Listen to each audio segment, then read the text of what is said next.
O Senhor esteja convosco. Ele está no meio de nós. Proclamação do Evangelho de Jesus Cristo, segundo Mateus. Glória a vós, Senhor.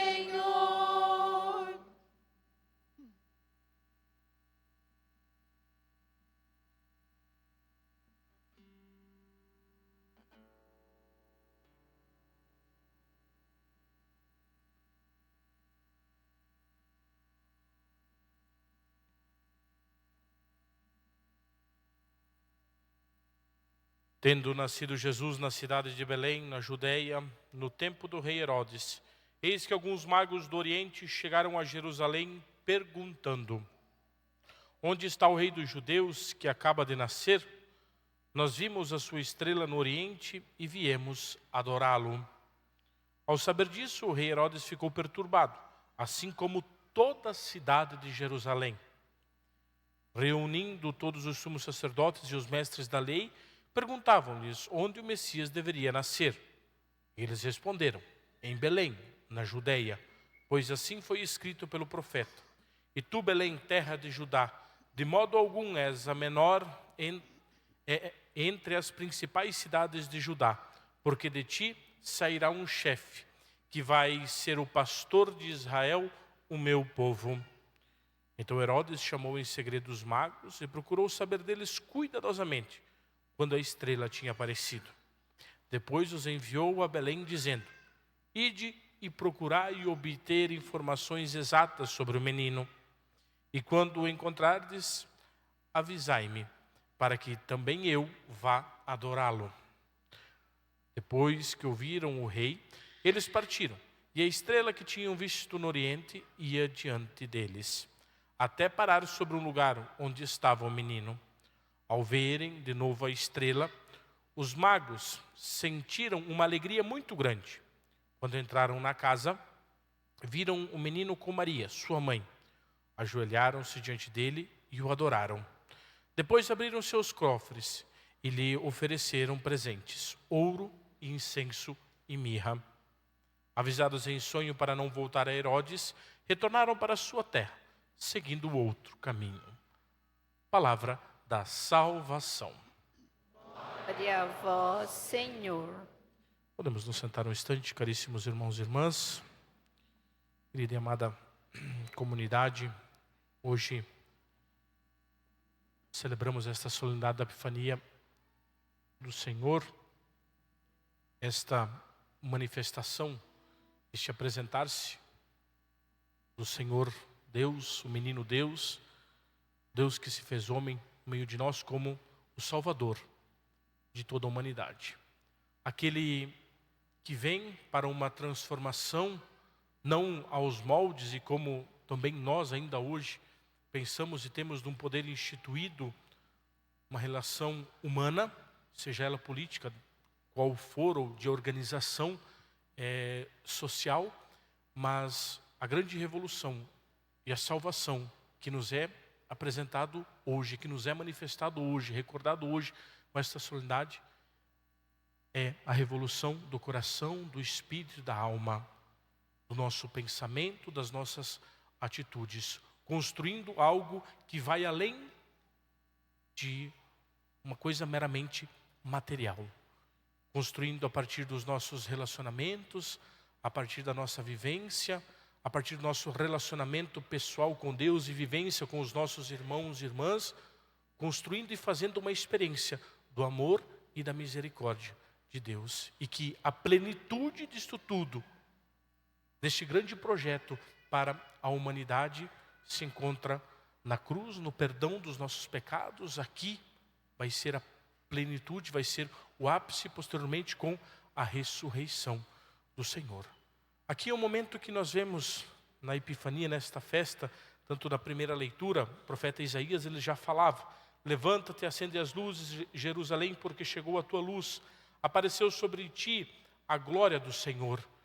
Como ele dizendo, também para nós, para a cidade de Cascavel, acorda, a salvação chegou, aquele que vocês tanto esperam, O Salvador, aquele que vai transformar as vossas vidas, o Libertador, Ele vai chegar.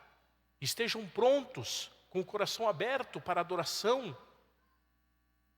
Estejam com a vida voltada a Deus. E depois ele continua, eis que a terra está envolvida em trevas, nuvens. E aí olhamos para a nossa vida, às vezes para a nossa sociedade, às vezes para a nossa comunidade. Quantas trevas, às vezes quantas coisas ruins. E talvez nós vemos, e é da vontade de Deus? Não, mas quem é um instrumento de Deus e depois deve se tornar uma manifestação de Deus para uma transformação da nossa sociedade? Cada um de nós, caríssimos irmãos e irmãs. Então, Isaías ele está falando, e depois ele termina dizendo, né? Virão todos os de Sabá, trazendo ouro, incenso e proclamando a glória do Senhor de Madiã, de Efa, para cobrir o Senhor, reconhecer. Então nós vemos que esse Deus é um Deus de todos, de toda a humanidade. Ele nos é manifestado no dia de hoje, que Ele vem trazer a salvação para todos. Utilizou sim o povo judeu, utilizou sim o povo de Judá, aquele povo para ali começar, para ali dar os primeiros passos, mas a salvação vem para todos. E aí quando nós olhamos para o evangelho de hoje, nós vemos que os reis magos eles sabem, eles veem também a partir do seu conhecimento do mundo, do seu conhecimento também espiritual, a luz do rei de Judá, do rei de Israel. Ali eles se colocam a caminho, chegam até Jerusalém e perguntam, cadê, onde é que ele nasceu, onde é que ele está? Eles falam, não, mas aqui nós não estamos sabendo de nada não. Eles não sabiam, Herodes fica assim, os outros também, ninguém sabia de nada.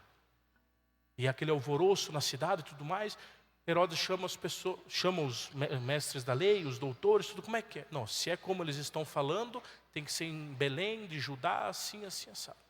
Dessa forma. Chama em segredo eles. Por que ele chama em segredo? Porque Herodes já estava preocupado com o seu poder instituído enquanto rei, seu poder material. Vão lá, deem uma olhada lá, vejam lá se vocês encontram alguma coisa e depois vocês voltam aqui. Porque quem estava com conhecimento e sabia eram os que de fora.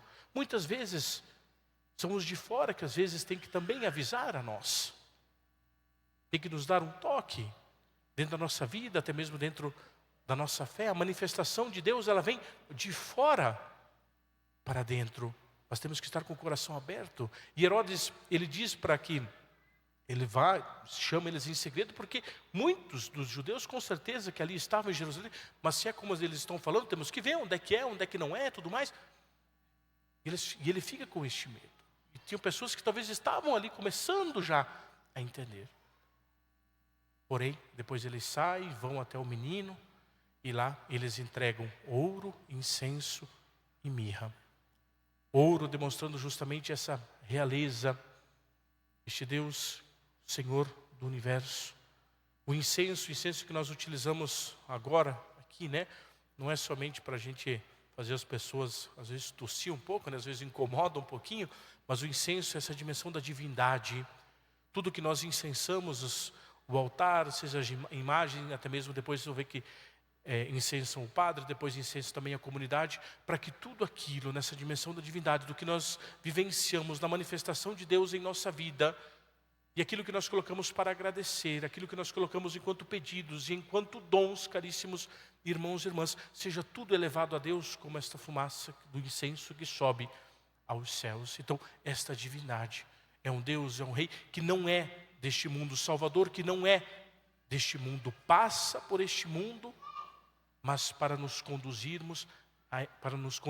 à eternidade, ao reino dos céus, à imortalidade. Ele vem se fazer como um de nós para dizer, caríssimos, filhinhos, eu estou aqui para superar toda e qualquer dificuldade, para passar todo e qualquer momento da vossa vida, para chegarmos juntos no reino dos céus, a partir do amor e da misericórdia dele, pois ele deu a sua vida por amor a cada um de nós, perdoou os nossos pecados na cruz, mas nós temos que tomar posse desta manifestação em nossa vida.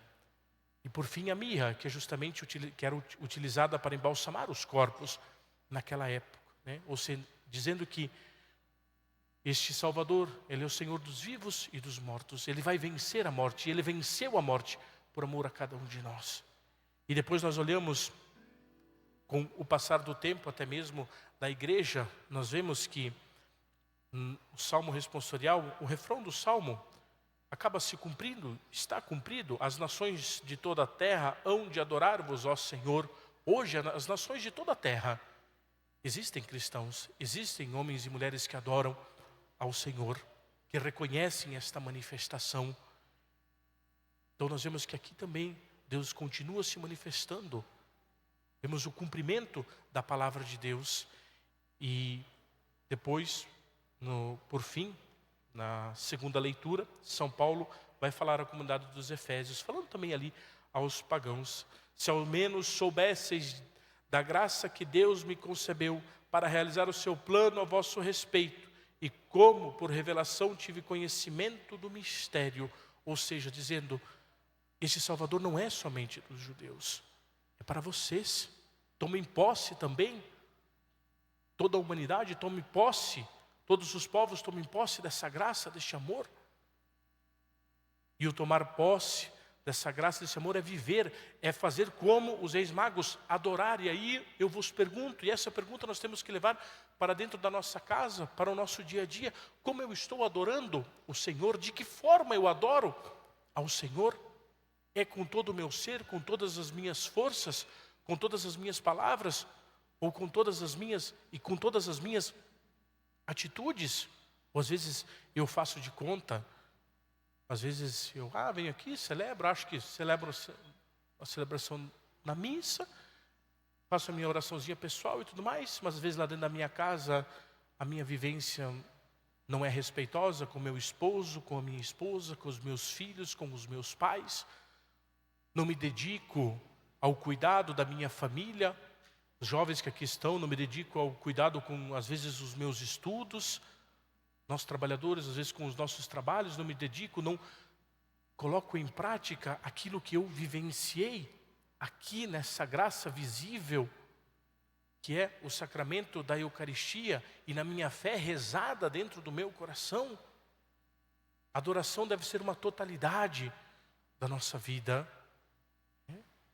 Por isso que o padre dizia para nos perguntarmos, quando olhamos, temos o dia 24 horas, vamos colocar aí 8 horas para a gente dormir. 8 horas tá bom, né? 8 horas sobra 16, e dessas 16 horas, como que eu divido? Até mesmo para o meu autoconhecimento, para a reflexão do meu relacionamento com aqueles que eu amo, para a dimensão da minha espiritualidade, para mim me alimentar dessa dimensão da adoração. Como é que eu estou fazendo? Como eu estou recebendo esta manifestação e sendo esta manifestação na vida e no coração do outro? Sempre costumo dizer, às vezes a gente pensa em manifestação de Deus da nossa parte e numa presença, numa missionariedade também, com coisas grandiosas, achando que tem que viajar longe, isso, aquilo, fazer missão lá na África, fazer não sei aonde, isso, aquilo, tudo mais. Vemos na TV tantas outras coisas, né, os meios de comunicação e tudo. Mas começa onde? Na minha casa. Essa manifestação deve estar dentro do meu coração, sempre sendo alimentada por esta adoração. Pois eu rezo quando eu ajudo alguém, quando eu escuto alguém, quando eu exerço amor, quando eu peço, quando eu tenho a capacidade de dar também o perdão, eu exercito esse amor incondicional que Deus tem por cada um de nós, e eu faço esta experiência. E quando eu vou realizando tudo isso, eu estou fazendo o quê? Colocando em prática a graça, os instrumentos de Deus contido nos sacramentos, contido na igreja, contido nessa igreja material que continua andando, continua caminhando pela história. Porque os sacramentos nada mais é do que o sacramento é algo visível que nós podemos pegar, mas que nos remete ao invisível, nos remete a essa graça invisível de Deus. Então, com certeza, a partir do momento que eu tomo posse dessa manifestação em minha vida, todo o sacramento, toda essa igreja que caminha, tomando posse disso, eu vou fazendo com que o meu coração vai sendo transformado e sendo também uma transformação no coração e na vida do nosso irmão e da nossa irmã. E aqui, o apóstolo Paulo, ele entende muito bem isso e fala aos gentios: não tenham medo, não tenham vergonha, se aproximem. E o Senhor fala isso para nós: nos aproximemos. A caminhada ela é longa, a caminhada ela é árdua, mas que nós possamos reconhecer o reinado de Deus em nossa vida, a salvação do Senhor para o nosso espírito e para a nossa alma, a divindade dEle. Reconhecendo tudo isso, caríssimos irmãos e irmãs, vamos entendendo o grande projeto que Ele tem da salvação do reino dos céus para a nossa vida, que começa já aqui, aceitando a manifestação do Senhor e sendo esta manifestação na vida da nossa sociedade. Louvado seja nosso Senhor Jesus Cristo. Sempre seja louvado. Em pé, professemos a nossa fé.